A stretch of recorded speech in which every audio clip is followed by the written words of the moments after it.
ဒီနောက်တစ်ခေါက်ထိုးကြည့်မှာဖြစ်ပါတယ်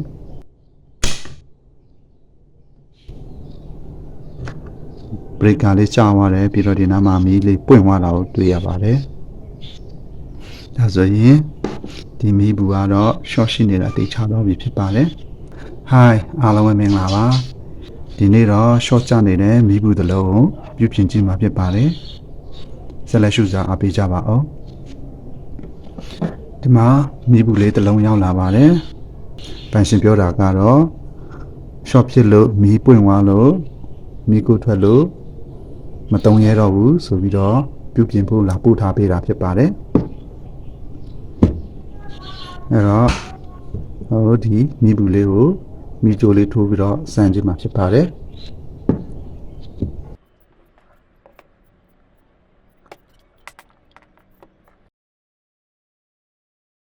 တော့ဒီမှာ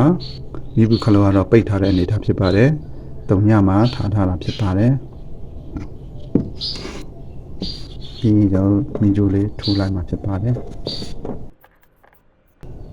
ကျွန်တော်မီးခလုံးလေးဖွင့်လိုက်ပါမယ်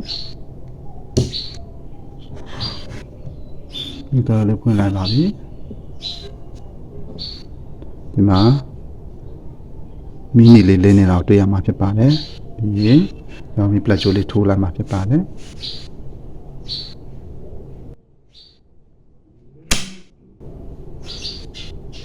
မီးပလက်ကြိုးလေးနည်းနည်းလေးထိလိုက်တာနဲ့ဒီမှာဘရိတ်ကလေးကျသွားတော့တွေ့ရမှာဖြစ်ပါတယ်ဒါဆိုရင်ဒီမီးဘူးကတော့ short ရှိနေတာတိတ်ချသွားပြီဖြစ်ပါတယ်အိမ်မှာဒီလိုမီးစမ်းခုံလေးရှိမယ်ဘရိတ်ကတတ်ထားတဲ့မီးစမ်းခုံလေးရှိရင်တော့ဒီမီးဘူးကိုဒီလိုထိုးစမ်းလို့ရမှာဖြစ်ပါတယ်အိမ်မှာဘရိတ်ကတွေကောင်းကောင်းတက်ဆင်မထားဘူးဆိုရင်တော့ဒီလိုမီးနဲ့ထိုးစမ်းတာကိုတော့မလုပ်သင့်ပါဘူးဒီလို short ရှိနေတဲ့မီးဘူးဆိုရင်အရင်ဆုံးပြင်ဆင်ပြီးမှပဲမီးထိုးစမ်းတာကိုပြုလုပ်တင်တာဖြစ်ပါတယ်ကျွန်တော်မှာတော့ဒီမှာမီးစမ်းခုံလေးရှိတဲ့အတွက်ကြောင့်မို့လို့ short ချနေတဲ့မီးဘူးကိုဒီလိုမီးထိုးစမ်းပြတာဖြစ်ပါတယ်ဒါဆိုရင်ကျွန်တော်ဘရိတ်ကိုပြန်တင်လိုက်မှာဖြစ်ပါတယ်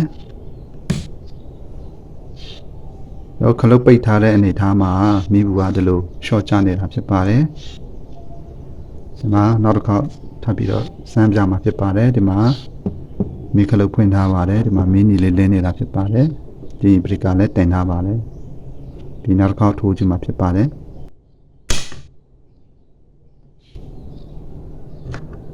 ဘရိတ်ကလေးကျသွားတယ်ပြီးတော့ဒီနားမှာမီးလေးပွင့်သွားတာကိုတွေ့ရပါတယ်ဒါဆိုရင်ဒီမီးဘူးကတော့ short ရှိနေတာတိတ်ချတော့ပြီဖြစ်ပါတယ်ဒါဆိုရင်ဒီမီးဘူးကဘာကြောင့် short ကျနေတာလဲဘာကြောင့် short ဖြစ်နေတာလဲဆိုတာကိုဖုန်းလေးဖွင့်ပြီးတော့စစ်ဆေးဖြေရှာခြင်းမှာဖြစ်ပါတယ်အဲ့တော့ဒီမီးဘူးလေးကိုဒီနောက်ဖုန်းလေးဖွင့်ခြင်းမှာဖြစ်ပါတယ်ဒီမှာစကူလေးတစ်လုံးရှိပါတယ်ဒီစကူလေးကိုဖြုတ်ထုတ်မှာဖြစ်ပါတယ်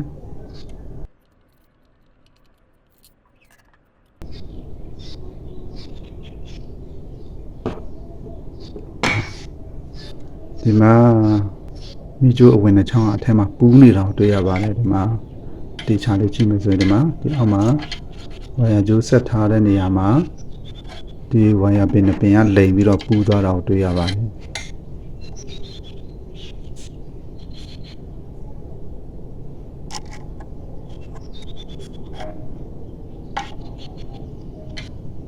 ဒီအောက်မှာဝါယာပူးနေတာဖြစ်ပါတယ်ဒီမှာ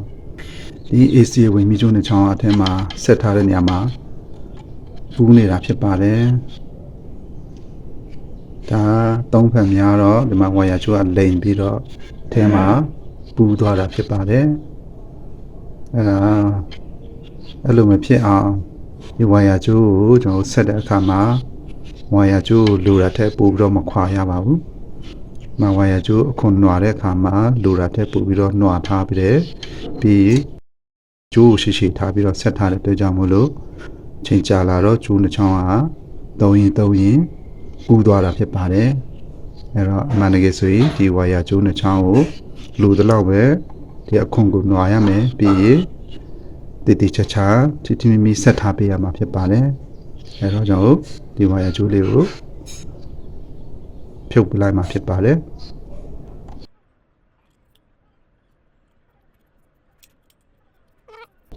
ဒီကျိုးကတော့ original ကျိုးလို့တော့မထင်ဘူးဒါ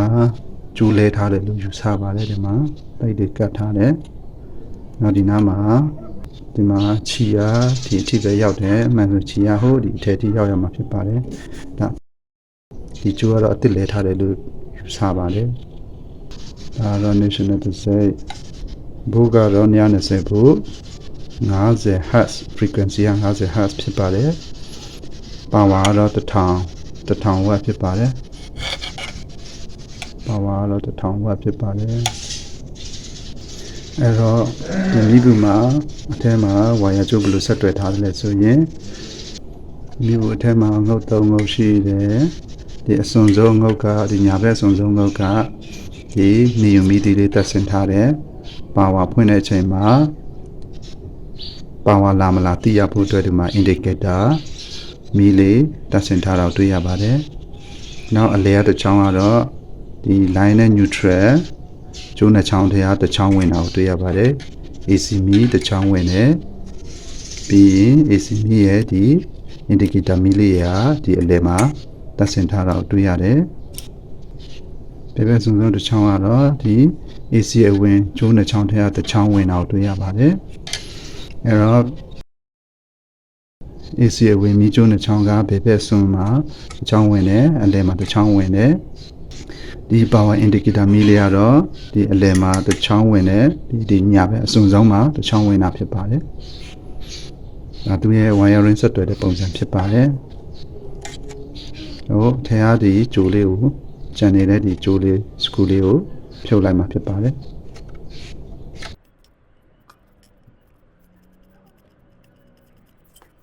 အဲ့တော့ဒီမှာအခုဆိုရင်ရှင်းရှင်းလင်းလင်းပို့ပြီးတော့မြင်ရမှာဖြစ်ပါတယ်အလဲကတော့ပုံစားလို့ယူဆလို့ရပါတယ်ဘာဖြစ်လို့လဲဆိုရင် power indicator မီးရဲ့ကျိုးတစ်ချောင်းရဲ့ AC မီးအဝင်ကျိုးတစ်ချောင်းဒီမှာအတူတူတက်ဆင်ထားတာဖြစ်ပါတယ်ပြီးရင်ဘယ်ဘက်ဆိုတော့ AC ဝင်မီးနောက်တစ်ချောင်းဝင်တယ်ညာဘက်အစွန်ကတော့ဒီ power indicator မီးလေးနောက်တစ်ချောင်းဝင်တာဖြစ်ပါတယ်အဲ့တော့ဒီမီးဘူးလေးကောင်းသေးလားမကောင်းလားဆိုတာကိုကျွန်တော်မီတာလေးနဲ့တိုင်းကြည့်မှာဖြစ်ပါတယ်ဟောမီတာကို200 ohms မှာထားလိုက်ပါတယ်200 ohms မှာထားတာဖြစ်ပါတယ်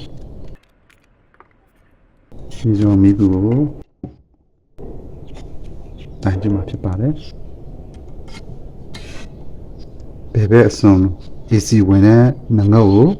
တိုင်းကြည့်မှာဖြစ်ပါတယ်မီတာမှာဘာမှမပြပါဘူးဆိုရင်ကျွန်တော်ခလုတ်လေးလဲဖွင့်ကြည့်မှာဖြစ်ပါတယ်ဒီမှာမီတာမှာကိန်းဂဏန်းလေးတွေ53 ohms လောက်ပြနေတာကိုတွေ့ရမှာဖြစ်ပါတယ်ပြီးကျွန်တော်ခလုတ်လဲဒီလေးပြန်ပြီးတော့ပိတ်ကြည့်မှာဖြစ်ပါတယ်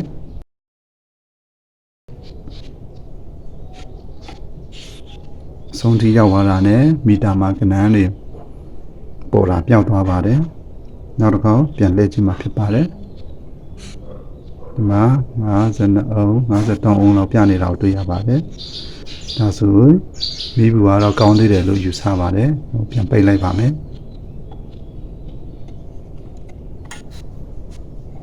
မီးဘူးဒီလို AC ဝင်တဲ့ငုံငုံမှာဒီလိုမီတာလေးနဲ့အပေါင်းတော့ကြိုက်တယ်လို့တက်ပြီးတော့စံတက်လို့ရတာဖြစ်ပါတယ်ဒါဆိုမီးဘူးကတော့ကောင်းသေးတယ်လို့ယူဆပါတယ်ဒီမှာကျွန်တော်မီးကျိုးအနိကအသေးချာကြည့်မယ်ဆိုရင်ဒီမှာဝါယာကျိုးနှစ်ပင်ကပူးနေတာတွေ့ရပါတယ်ဒီမှာခုနကပြောသလိုပဲဒီဝါယာကျိုးအရှိကြီးနွားထားတယ်ပြီးဒီအထိတ်လေးမှာပဲဆက်ထားတော့ကြာလာတော့ဒီဝါယာနှစ်ပင်ကလှုပ်ရှားဖန်များတော့တုံပြုတ်ဖန်များတော့ဝါယာကျိုးကပူးသွားတာဖြစ်ပါတယ်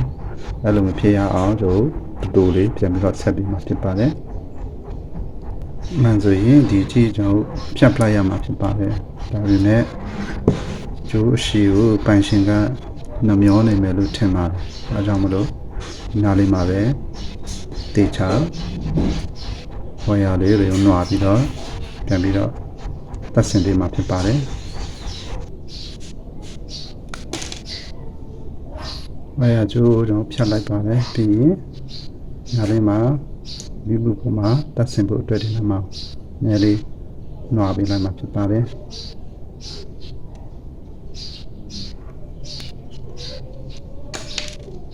တော့လိုတလောက်ပဲနွားရမှာဖြစ်ပါတယ်အရှိနွားကြမလို့ပါဘူး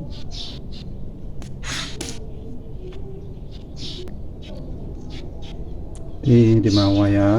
ကျွန်းနွားထားတဲ့ထီကိုကျွန်တော်တို့တက်ဆင်ပေးရမှာဖြစ်ပါတယ်အပူချန်ထားမယ်ဆိုရင်ပြန်ပြီးတော့ပူသွားနိုင်ပါတယ်အဲ့လိုမျိုးလုံးဝဝါယာကျွန်းမြင်နေလုံးဝမပေါ်အောင်ဒီလိုတက်ဆင်ပေးရမှာဖြစ်ပါတယ်ပြီးတော့မိဘူးပေါ်မှာဒီလိုလေးပြန်ပြီးတော့တက်ဆင်ပေးမှာဖြစ်ပါတယ်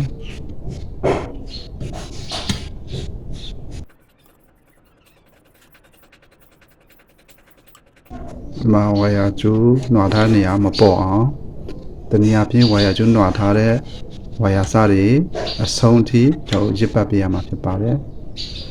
ဒါဆိုရင်ပူးစရာအကြောင်းမရှိတော့ဘူးဖြစ်ပါတယ်AC အဝင်နောက်တော့ကျွန်တော်တို့ဒီလေငုတ်မှာတက်ဆင်ပေးရမှာဖြစ်ပါတယ်ဒီမှာ power indicator မီးလေးကကျိုးတစ်ချောင်းရဲ့ဒီ AC အဝင်ကျိုးတစ်ချောင်းရဲ့ဒီမှာပူးပြီးတော့ဒီစကူလေးပေါ်မှာတတ်ထားတာဖြစ်ပါတယ်ပြီးဒီအလယ်ငုတ်မှာတက်ဆင်ပေးမှာဖြစ်ပါတယ်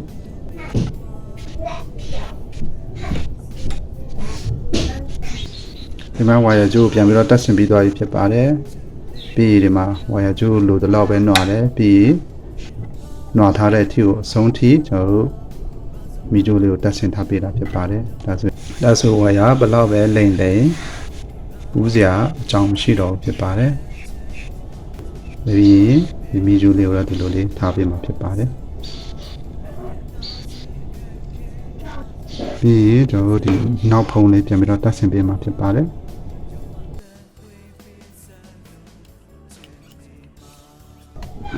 ပြီးစကူလေးပြန်တက်ဆင်ပေးမှာဖြစ်ပါတယ်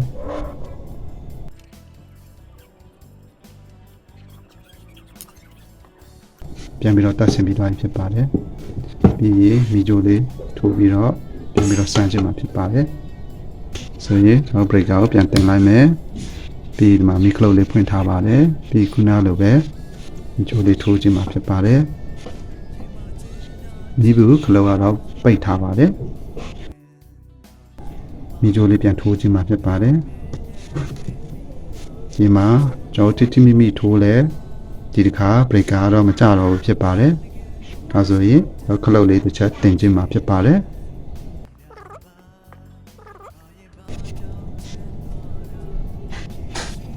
ဒီမှာမီးလေးလင်းလာတာကိုတွေ့ရမှာဖြစ်ပါတယ်မီးဘူးလည်းပူပါတယ်ကျွန်တော်ပြန်ပြီးတော့ပိတ်လိုက်ပါမယ်တိုက်အထဲမှာအတန်လေးရေးနေတာကိုတော့ကြားရပါတယ်ပိတ်လိုက်ပါပြီထဲကတမ်မိုစတက်အတန်မြည်နေတယ်လို့တော့ယူဆပါတယ်ပြန်ဖွင့်ကြည့်မယ်ဒီမှာမီးလေးလင်းလာပြီပြန်ပိတ်လိုက်မယ်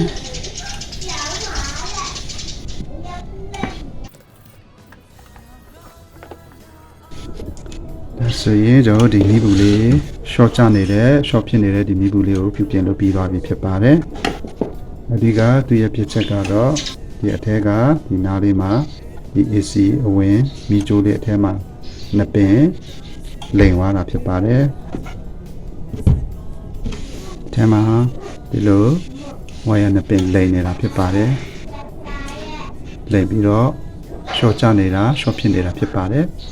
အဲ့ဒါကိုရှင်းထုတ်ပေးလိုက်တာဖြစ်ပါတယ်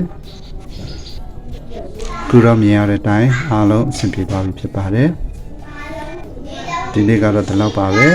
လာရောက်ကြည့်ရှုအားပေးကြတဲ့မိတ်ဆွေများအားလုံးကိုထူးပဲကျေးဇူးတင်ပါတယ်နောက်ဗီဒီယိုတွေမှာပြန်လည်ဆုံတွေ့ကြပါစို့